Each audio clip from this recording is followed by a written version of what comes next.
경매 공부를 하다 보면 권리 분석만 잘하면 된다는 말을 많이 듣습니다.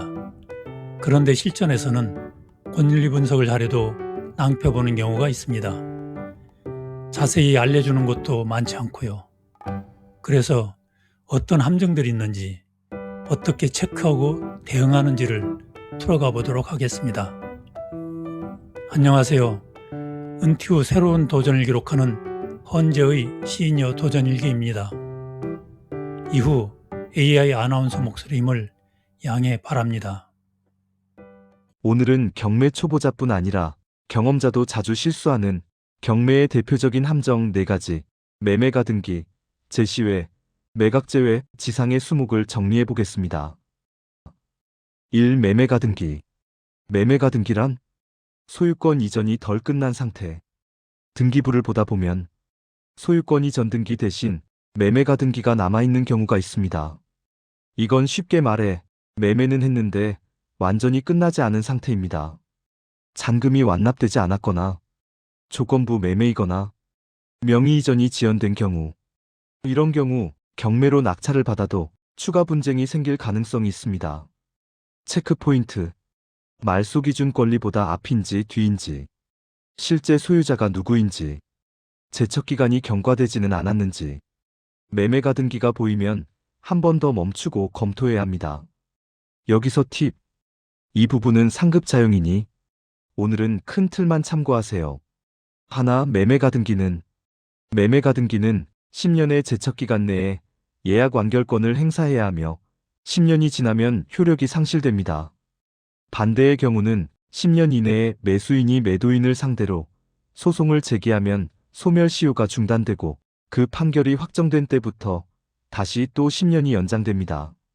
둘, 경매 낙찰자가 소유권 취득 후 가등기권자에게 소유권을 빼앗길 경우는 경매도 매도인의 담보 책임이 적용되므로 낙찰자는 채무자, 경매 물건의 채무자에게 낙찰 대금을 돌려달라고 청구할 수 있고, 채무자가 무자력 상태인 경우에는 낙찰 대금을 배당받은 채권자들에게 청구할 수 있습니다. 배당받은 자가 금융기관이나 공적기관인 경우 돈을 돌려받는데 문제가 없을 것입니다. 2. 제시외 건물, 제시외 물건. 제시외란 경매 신청서에는 없지만 감정평가 시 현장에서 발견된 건물 또는 물건입니다. 제시외라는 말, 초보자들이 많이 놓치는 부분입니다. 현장에서 발견된 컨테이너, 비닐하우스, 무허가 창고, 증축된 건물, 이런 것들이 현장에 존재하는 경우입니다. 문제는 이 제시외 물건이 누구 소유인지 불분명하고 철거 비용이 낙찰자 부담이 될 수도 있다는 점입니다. 체크 포인트. 현장에 감정서와 다른 구조물이 있는지, 제시외가 토지의 사용, 처분을 막는지, 철거 책임이 누구에게 있는지, 제시외는 서류보다 임장에서 잡아내야 합니다. 여기서 팁. 가장 중요한 것은 제시외 물건이 낙찰 후 누구의 소유인가입니다. 간단히 말하면 다음과 같이 대부분 낙찰자의 소유입니다. 채무자, 소유자가 설치 소유한 것, 감정평가에 포함된 것, 부합물, 종물로 인정되는 것 등은 낙찰자가 그 권리를 주장할 수 있으며 다툼이 있는 경우 경매법원에 명도 신청을 하는 방법도 있습니다. 3. 매각 제외. 매각 제외란 경매로 사도 내 것이 아니다. 매각 물건 명세서를 보면 간혹 매각에서 제외함이라는 문구가 나옵니다. 이건 말 그대로 경매로 팔지 않는 대상입니다. 예를 들면 타인 소유의 건물, 법정 지상권이 인정될 가능성이 있는 건물, 지상 수목, 설비 등. 이걸 모르고 낙찰받으면 샀는데 쓸 수가 없는 상황이 생깁니다. 체크 포인트. 토지만 매각인지 건물 포함인지, 매각 제외 대상이 실제 활용에 어떤 영향을 주는지, 추후 분쟁 가능성은 없는지. 매각 제외는 권리 분석의 마침표 같은 단계입니다. 여기서 팁. 매각 제외는 말 그대로 낙찰자의 소유가 아닙니다. 건물이 매각 대상에서 제외된 경우 낙찰자는 해당 건물에 대한 소유권을 행사할 수 없으며 법정 지상권 문제까지 고려해야 합니다. 협의를 통해 소유권을 확보하거나 건물 철거 소송 등의 절차를 밟아야 할 수 있습니다.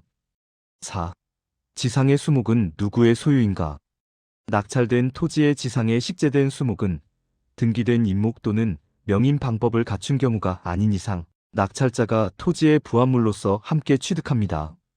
여기서 판례를 보시면 경매의 대상이 된 토지 위에 생립하고 있는 채무자 소유의 미등기 수목은 토지의 구성 부분으로서 토지의 일부로 간주되어 특별한 사정이 없는 한 토지와 함께 경매되는 것. 다만 임목에 관한 법률에 따라 등기된 임목이나 명인 방법을 갖춘 수목의 경우에는 독립하여 거래의 객체가 되므로 토지 평가에 포함되지 아니한다. 여기서 팁, 수목은 별도로 등기를 할 수 있습니다.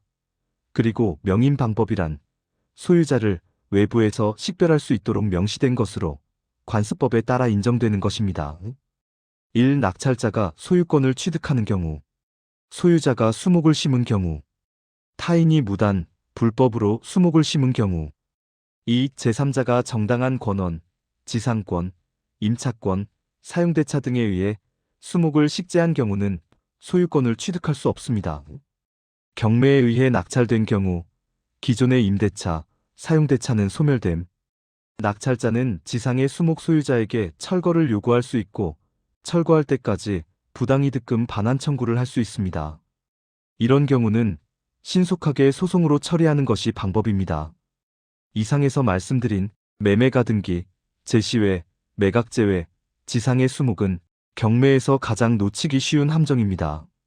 그래서 경매는 서류, 현장, 사람, 이 세 가지를 함께 봐야 하는 투자입니다.